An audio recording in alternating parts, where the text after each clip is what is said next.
I'm Jesse's other older brother. My name's Matt. I'm the middle of the three brothers in the family. And I had the pleasure of having both Ben and Jesse give great best man speech at my wedding a couple months ago. So those of you that were there knew that I have a lot to live up to. So we'll try. I'd like to start off by congratulating the both of you. Christine, welcome to our family. You look beautiful tonight, and it's been a pleasure to meet all your friends and family, and welcome to our family.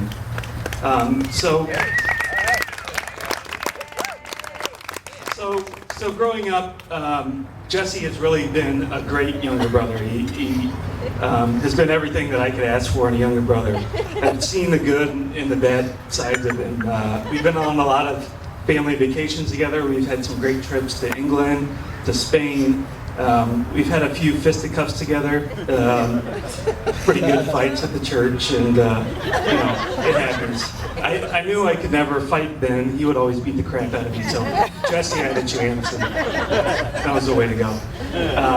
We played on sport teams together, and we've even thrown a few epic parties together when the parents have been out of town.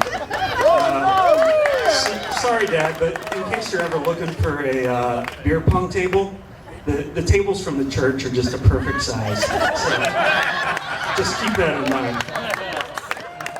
So although Jesse and I now live on opposite sides of the country, I still feel like we're pretty close, and I feel honored to be able to address you guys, this crowd of friends and family that are here tonight. And on Jesse's behalf, I'd like to say thank you all for coming.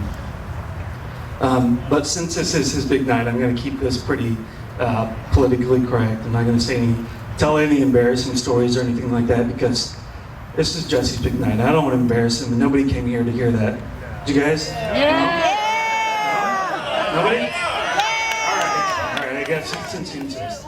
I'll start off with the good parts of Jesse, though. I mean, I'm going to tell you a few of his good personality traits that I really enjoy, and the things that make Jesse the great guy that he is.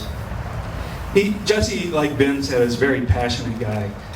Everything he does, his career, his relationship, he really displays passion for life. But he does this in a way that he still maintains this very laid-back personality. And he's adapted to the California lifestyle pretty well. I visited Jesse a couple times over the past couple years, and I was amazed that Christine allowed him to keep 5 surfboards in his house.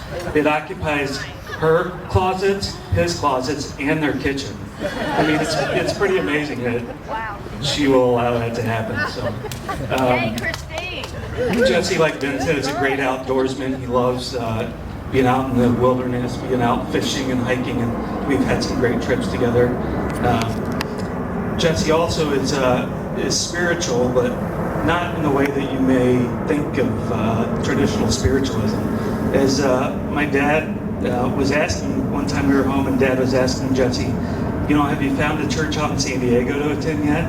He said, Dad, I go to church on my surfboard. So, I'm not sure how my dad took that one, but Jesse expresses his spiritualism in that way. Jesse's got lots of great friends.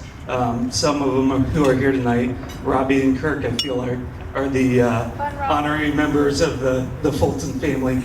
Some of you may know him better as Ron Burgundy and his crew. But I feel like they kind of grew up at our house and lived at our house growing up. And then he's got a great group of California friends as well. I got to meet them when I climbed Mount Whitney with Jesse this year. And that was an interesting experience. Jesse and I were out at the mountain before these guys came up.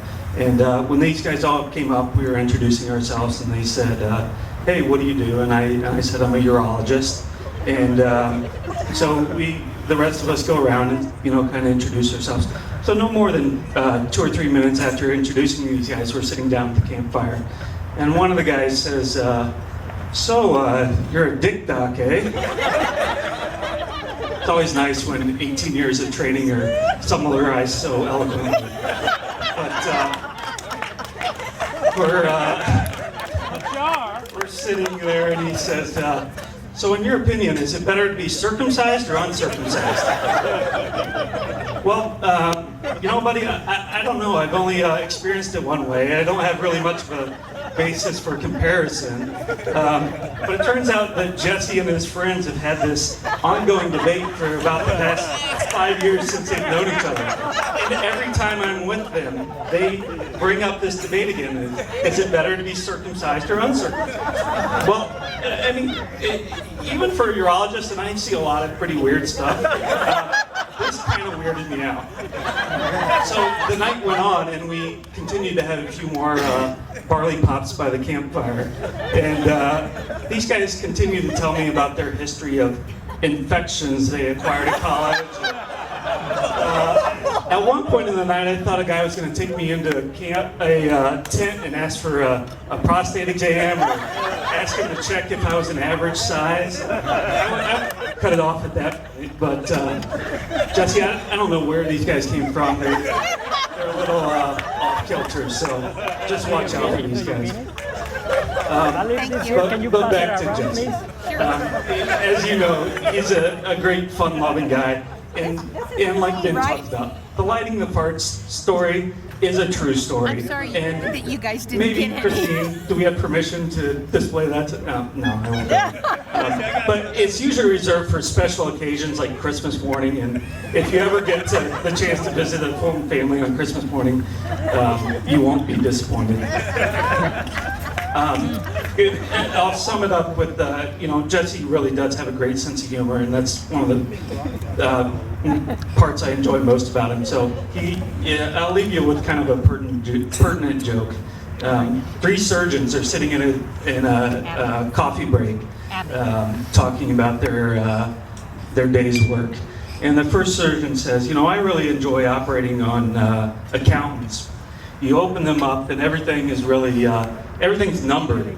So you really know you have a stepwise progression of how you do surgery. It makes surgery nice. The second surgeon said, I enjoy operating on electricians. You open them up, and everything is color-coded. So it makes the surgery really easy. The third surgeon said, you know, my favorite person to operate on is an environmental engineer. You know, you save their cases towards the end of the day, and then you can just reuse and recycle all the equipment that you've used throughout the day. And the environmental engineers, they encourage this. They don't even mind that you're reusing equipment again. So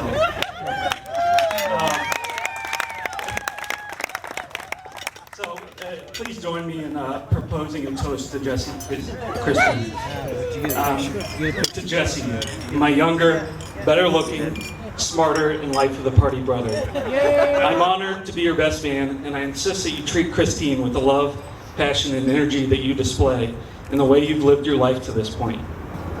Never stop pursuing Christine, and continue to show her the love and affection that you feel. Cheers. Cheers.